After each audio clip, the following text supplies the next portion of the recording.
Subscribe कीजिए the perfect classes channel को और बेल आइकन को दबाइए लेटेस्ट वीडियो सबसे पहले देखने के लिए। हेलो स्टूडेंट्स, आप सभी का आपके चैनल द परफेक्ट क्लासेस में स्वागत है। Directorate of education GNCT of Delhi की वर्कशीट नंबर 44 डिस्कस करें बच्चों। क्लास 8 की वर्कशीट है, साइंस की, 30 दिसंबर 2021 की वर्कशीट है। टॉपिक है फोर्स एंड प्रेशर। तो फोर्स मीन्स होता है बल, प्रेशर मीन्स दाब। तो पढ़ते हैं। We have learn that forces applied on an object in the same direction add to one another. हमने अब तक सीखा कि जब बल किसी वस्तु पर एक ही दिशा में लगाए जाते हैं तो वो आपस में जुड़ जाते हैं। We need to specify the direction in which force act. हमें उसकी दिशा के बारे में पता लगाने की आवश्यकता है कि वो किस दिशा में काम कर रहे हैं। A force applied on an object can change its speed. एक बल जिस वस्तु पर लगता है वो इसकी गति को बदल सकता है। कैसे? पढ़ते हैं आगे। If the force is in the direction of motion the speed of the objects increase. यदि बल वस्तु की दिशा में, एक ही दिशा में लगता है तो वो उसी दिशा में लगाया जाता है जिस दिशा में वस्तु है, तो वो उसकी गति को बढ़ा देता है। The force is in the direction opposite to the direction of motion. अगर मोशन के विपरीत दिशा में बल को लगाया जाता है तो उसकी गति कम हो जाती है। Then it results in a decrease in the speed of the object, और इससे गति में कमी आ जाती है। फॉर एग्जाम्पल, उदाहरण के लिए हम देखते हैं टू सेव द गोल। उदाहरण के लिए एक गोलकीपर गोल बचाने के लिए गेंद की तरफ कूदता है, ठीक है, जंप करता है या फिर उछलता है। The force applied by him can stop or deflect the ball saving a goal being scored. तो उसके द्वारा लगाया गया बल गेंद को रोक सकता है या उसकी दिशा को बदल सकता है और गोल होने से बच सकता है। On the other hand, in order to move a tyre faster it has to be pushed repeatedly, which means that force has to applied in the direction of motion of an object. दूसरी ओर एक tyre को तेज़ी से चलाने के लिए इसे बार बार गति की दिशा में धक्का देना पड़ता है, जिसका अर्थ, ठीक है, जिसका अर्थ ये होता है कि बल को किसी वस्तु की गति की दिशा में लगाने पर उसकी गति बढ़ जाती है।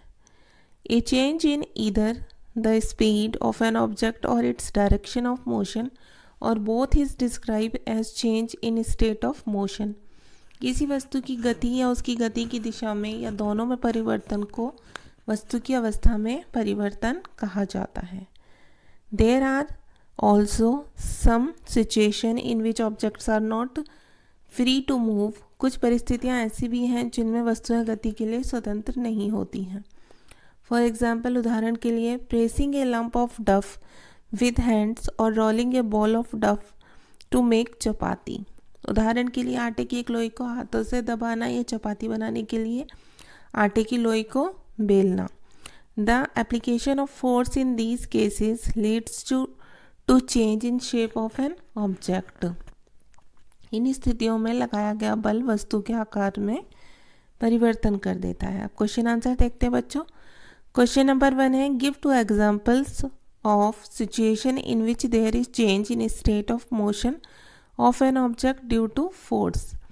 दो स्थितियों के उदाहरण दीजिए जिसमें बल के कारण किसी वस्तु की अवस्था में परिवर्तन होता है। तो आप यहाँ से लिखेंगे, पहले ये डेफिनेशन लिखेंगे आप यहाँ से।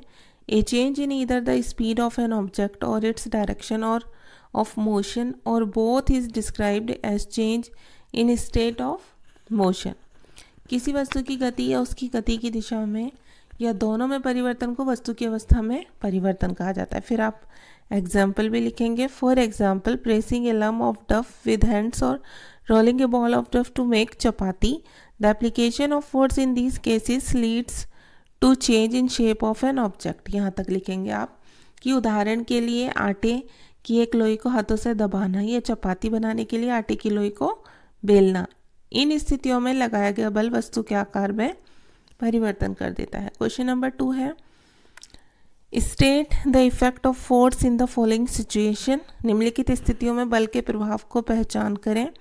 तो देखिए, पहला है इसमें, squeezing a piece of lemon. नींबू का एक टुकड़ा निचोड़ना, ये क्या है बच्चों? ये है चेंज इन शेप, आकार में परिवर्तन। सेकंड है a batsman hitting a ball, एक बल्लेबाज द्वारा गेंद को मारना, ये क्या है? चेंज इन डायरेक्शन हो गया, ये दिशा में परिवर्तन। ठीक है। A car is stopped by applying brakes, एक कार का ब्रेक लगाने पर रुक जाना, ये चेंज इन स्पीड है, गति में परिवर्तन हो रहा है। ठीक है। और नेक्स्ट है a blacksmith hammers a hot piece of iron, एक लोहार जो है हथौड़े से लोहे के गर्म टुकड़े को पीटता है, वो क्या है बच्चों? चेंज इन शेप, आकार में परिवर्तन होगा। क्वेश्चन नंबर 3 है give 2 examples from your surrounding where force can change the direction and state of motion. अपने आसपास से ऐसे उदाहरण बताइए, कोई 2 उदाहरण जिसमें बल की गति की दिशा और अवस्था बदल जाती हो। ठीक है। तो ऐसे आपको 2 उदाहरण बताने हैं, तो आप एग्जाम्पल्स लिखेंगे ओनली, यहाँ से लिखना शुरू करेंगे। For example answer number 3, a goalkeeper dives or jumps to save the goals, the force applied by him can stop or deflect the ball, saving a goal being scored. On the other hand, in order to move a tire faster, it has to be pushed repeatedly, which means that force has to applied in the direction of motion of an object। आप ये लिखेंगे answer 3 इतना कि 2 उदाहरण बताएंगे। उदाहरण के लिए एक गोलकीपर गोल बचाने के लिए गेंद की तरफ कूदता है या उछलता है, तो उसके द्वारा लगाया गया बल गेंद को रोक सकता है या उसकी दिशा को बदल सकता है और गोल होने से बच सकता है। दूसरा उदाहरण है दूसरी ओर एक टायर को तेजी से चलाने पर इसे बार बार गति की दिशा में धक्का देना पड़ता है। अब क्वेश्चन नंबर 4 देख लेते हैं बच्चों। क्वेश्चन नंबर 4 है what happen if applied force is in the direction opposite to the direction of motion. Question में पूछा है क्या होगा यदि लगाया गया बल वस्तु की गति की दिशा के विपरीत दिशा में हो। तो इसका आंसर आप यहाँ से लिख लेंगे, यहाँ से। If force is in the direction opposite to the direction of motion, then it results in a decrease in the speed of object। ये आप लिख देंगे आंसर 4 इतना कि यदि बल गति की दिशा के विपरीत दिशा में है तो वस्तु की गति में कमी आ जाती है। ठीक है।